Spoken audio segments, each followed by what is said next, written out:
Assalamualaikum warahmatullahi wabarakatuh. Nama saya Manda Del Monte. Di sini saya dari kelompok 5 yang beranggotakan, yaitu saya sendiri dan teman saya Abdul Rasid dari Tonga. Di sini kami menjelaskan tentang mekanisme terang cahaya dan gelap cahaya, dan juga mekanisme Darurat Alpin dan Daur Sleng.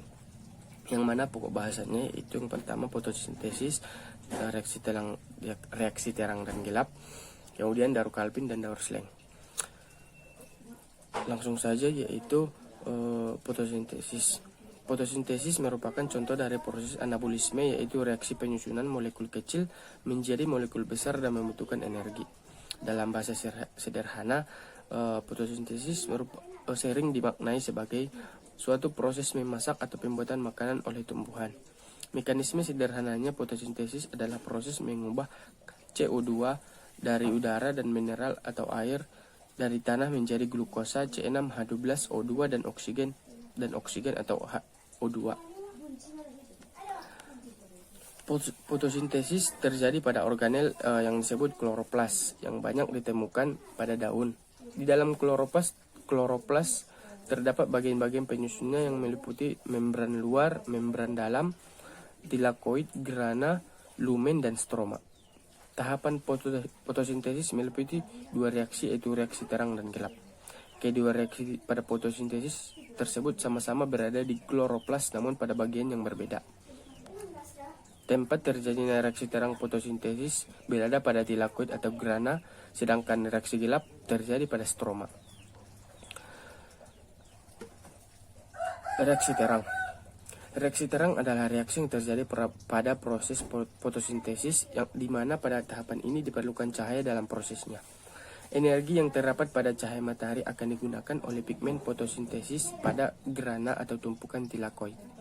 Tujuan dari reaksi terang adalah menghasilkan ATP, NADPH, dan O2. Hasil dari proses reaksi terang berupa ATP dan NADPH2 digunakan pada reaksi gelap atau siklus Calvin, sedangkan oksigen atau O2 akan dilepaskan ke udara sebagai hasil samping fotosintesis. Pada reaksi terang fotosintesis terdiri dari dua reaksi, yaitu fotosintesis non-siklik dan siklik. Pada reaksi terang fotosintesis diawali dengan penangkapan energi cahaya oleh klorofil. Energi cahaya kemudian dipakai untuk reaksi fotolisis air serta fotofosforilasi balik jalur siklik maupun non-siklik. Kemudian yaitu yang kedua, reaksi gelap. Reaksi gelap sering juga disebut sebagai siklus Calvin, merupakan reaksi lanjutan dari reaksi terang dalam proses fotosintesis. Proses yang terjadi pada reaksi gelap fotosintesis tidak membutuhkan cahaya matahari secara langsung. Maksud dari reaksi gelap fotosintesis bukan berarti berlangsung di tempat yang gelap atau malam hari. Namun proses berlangsung cahaya matahari secara langsung. Bagian tumbuhan sebagai tempat terjadinya reaksi gelap adalah stroma yang terdapat pada kloroplas. Energi pada reaksi gelap diperoleh dari ATP yang dihasilkan pada reaksi terang. Dalam kata lain, dapat disimpulkan bahwa reaksi gelap tidak akan berlangsung tanpa adanya reaksi terang. Komponen yang dibutuhkan pada reaksi gelap fotosintesis adalah CO2 dari udara bebas, ATP, dan NADPH dari reaksi terang.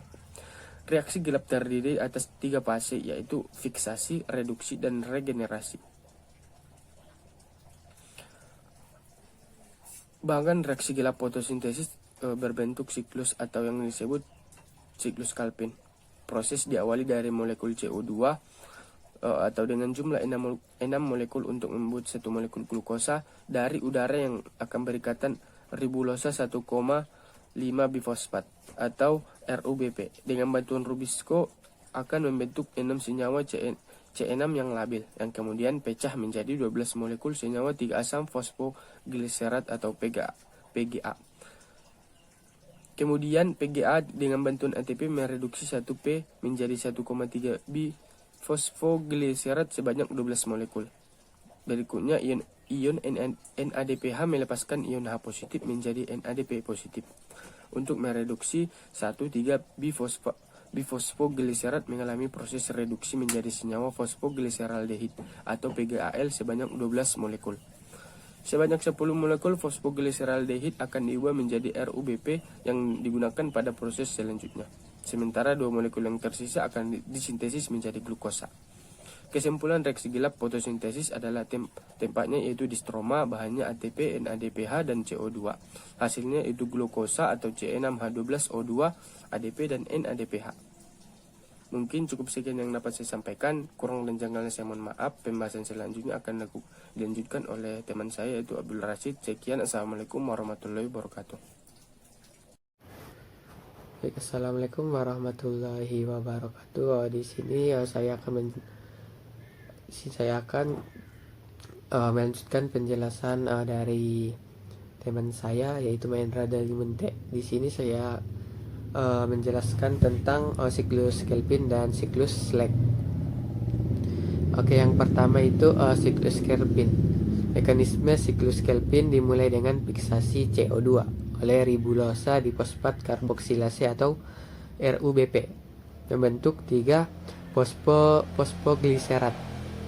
RUBP merupakan enzim elastrik yang distimulasi oleh 3 jenis perubahan yang dihasilkan dari pencahayaan kloroplas. Pertama, reaksi dari enzim ini distimulasi oleh peningkatan pH jika kloroplas diberi cahaya ion H ditransfer dari stroma ke dalam tilakoid, menghasilkan peningkatan pH stroma yang menstimulasi enzim karboksilase terletak di permukaan luar membran tilakoid. Kedua, reaksi ini distimulasi oleh Mg2+ yang memasuki stroma sebagian ion H+ jika kloroplas diberi cahaya. Ketiga, reaksi ini distimulasi oleh NADPH yang dihasilkan oleh fotosistem selama pemberian cahaya. Fiksasi CO2 ini merupakan reaksi gelap yang distimulasi oleh pencahayaan kloroplas. Fiksasi CO2 melewati proses karboksilasi, reduksi, dan regenerasi. Karboksilasi melibatkan penambahan CO2 dan HO2 ke RUBP membentuk 2 molekul 3 fosfogliserat atau GPGA. Kemudian pada fase reduksi, gugus karboksil dalam 3 PGA direduksi menjadi 1 gugus aldehida dalam 3 fosfogliseraldehida atau 3 P-galdehida. Reduksi ini terjadi secara langsung, tetapi gugus karboksil dari 3 PGA pertama-tama diubah menjadi ester jenis anhidrida asam pada asam 1,3 bifosfogliserat atau 1,3 bis PGA dengan penambahan gugus fosfat terakhir dari ATP. ATP ini timbul dari fotofosforilasi dan ADP yang dilepas ketika 1,3 bis PGA terbentuk yang diubah kembali dengan cepat menjadi ATP oleh reaksi fotofosforilasi. Bahan pereduksi yang sebenarnya adalah NADPH yang menyumbang 2 elektron. Secara bersamaan PI dilepas dan digunakan kembali untuk mengubah ADP menjadi ATP. Pada fase regenerasi, yang diregenerasi adalah RUBP yang diperlukan untuk bereaksi dengan CO2 tambahan yang berdifusi secara konstan ke dalam dan melalui stomata.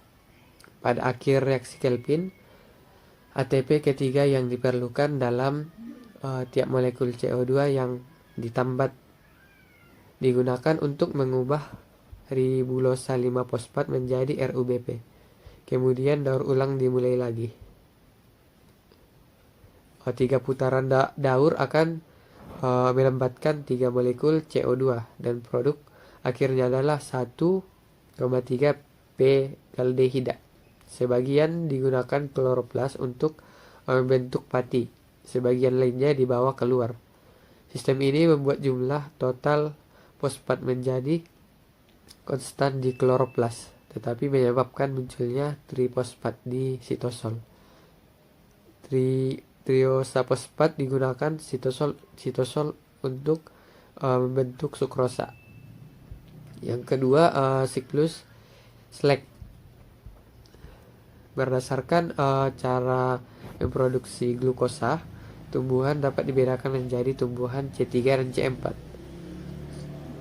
Tumbuhan C3 merupakan tumbuhan yang berasal dari daerah subtropis. Tumbuhan ini menghasilkan glukosa dengan pengolahan CO2 melalui siklus Calvin yang melibatkan enzim Rubisco sebagai penambat CO2.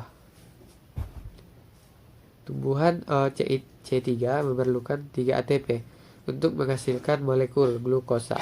Namun ATP ini dapat terpakai sia-sia tanpa dihasilkannya glukosa. Hal ini dapat terjadi jika ada fotorespirasi di mana enzim Rubisco tidak menambat CO2 tetapi menambat O2. Tumbuhan C4 adalah tumbuhan yang umumnya ditemukan di daerah tropis. Tumbuhan ini melibatkan 2 enzim di dalam pengolahan CO2 menjadi glukosa. Enzim fosfoneol piruvat karboksilase atau PFCO adalah enzim yang akan mengikat CO2 dari udara dan kemudian akan menjadi aksaloasetat. Aksaloasetat akan diubah menjadi malat. Malat akan terkarboksilasi menjadi piruvat dan CO2.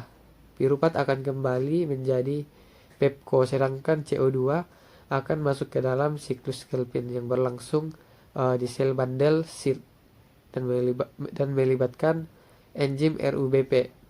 Proses ini dinamakan siklus Slack yang terjadi di sel mesofil. Dalam keseluruhan proses ini digunakan 5 ATP. Berikut gambar atau mekanisme dari siklus Calvin dan siklus Slack.